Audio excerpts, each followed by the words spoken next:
নেতাজি সুভাষচন্দ্র বসুর জন্মদিনে রাজ্যের বিরোধী দলনেতা শুভেন্দু অধিকারীকে আশীর্বাদ করলেন নেতাজির পরিবারের প্রবীণ সদস্যরা। শুক্রবার নেতাজির জন্মদিনে শ্যামাপ্রসাদ মুখোপাধ্যায়ের বাড়ি থেকে নেতাজি ভবন পর্যন্ত শুভেন্দু অধিকারীর নেতৃত্বে বিশাল শোভাযাত্রা হয়।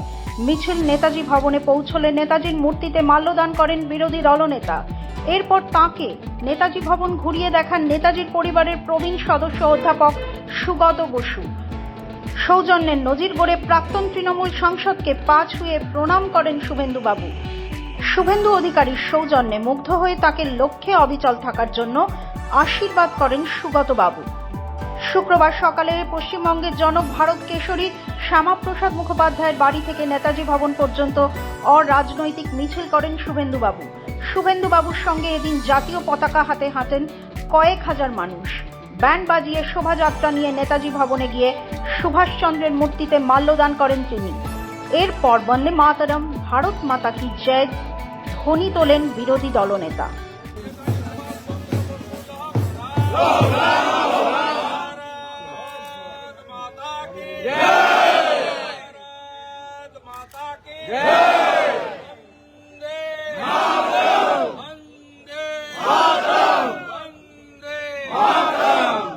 এরপর নেতাজি ভবনে প্রবেশ করেন শুভেন্দুবাবু। সেখানে তাকে স্বাগত জানাতে অপেক্ষা করছিলেন নেতাজির পরিবারের সদস্য তথা প্রাক্তন তৃণমূল সাংসদ অধ্যাপক সুগত বসু। তাকে দেখেই পা ছুঁয়ে প্রণাম করেন শুভেন্দুবাবু। এরপর শুভেন্দুবাবুকে নেতাজি ভবন ঘুরিয়ে দেখান অধ্যাপক বসু। সফরকালে নেতাজি পরিবারের অন্য প্রবীণ সদস্যদেরও পায়ে হাত দিয়ে প্রণাম করে আশীর্বাণী লাভ করেন বিরোধী দলনেতা।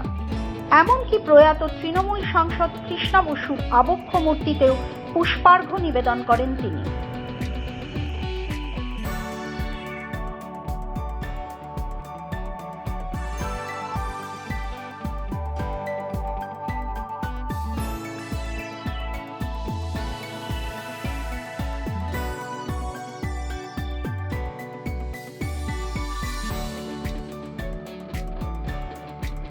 বাঙালির অন্যতম তীর্থক্ষেত্র নেতাজি ভবন থেকে বেরিয়ে শুভেন্দুবাবু বলেন, যে নেতাজি সুভাষচন্দ্র বসু আদর্শে দেশ যদি তৈরি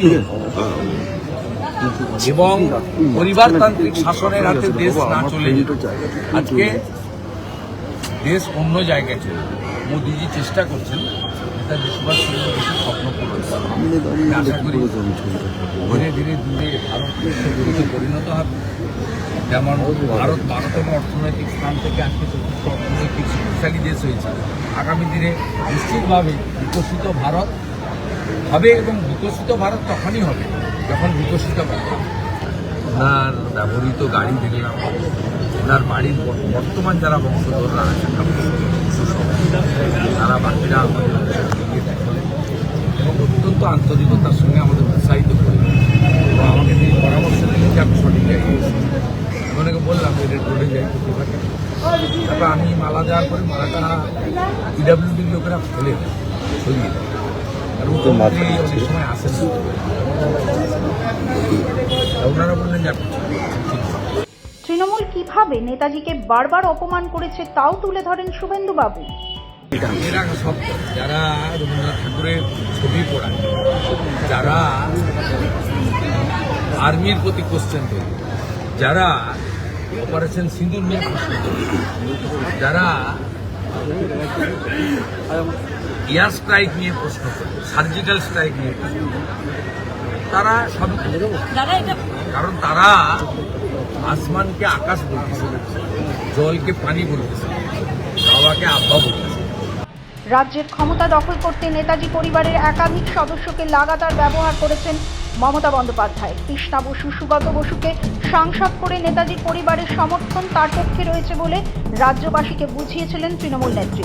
কিন্তু তৃণমূল ক্ষমতায় আসার পর থেকে তাদের আসল রূপ টের পেতে থাকেন বসু পরিবারের সদস্যরা।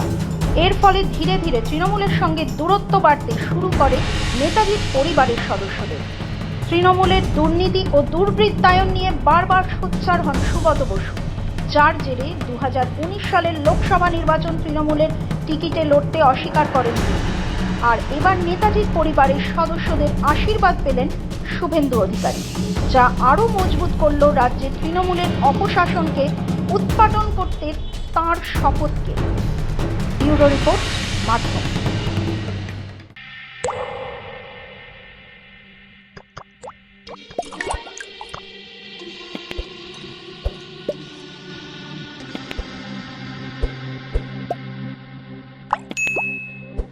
Goa's transformation is more than just development. It's about progress and a brighter future for all. Bridges that unite aspirations, highways that bring communities closer, world-class airports welcoming opportunities. From modern infrastructure to seamless connectivity, Goa is on the fast track to grow. Under the decisive leadership of Prime Minister Narendra Modi and Chief Minister Dr. Pramod Sawant, the double-engine Sarkar is driving Goa towards Vikasit Bharat 2047, a future of prosperity, innovation and limitless possibilities.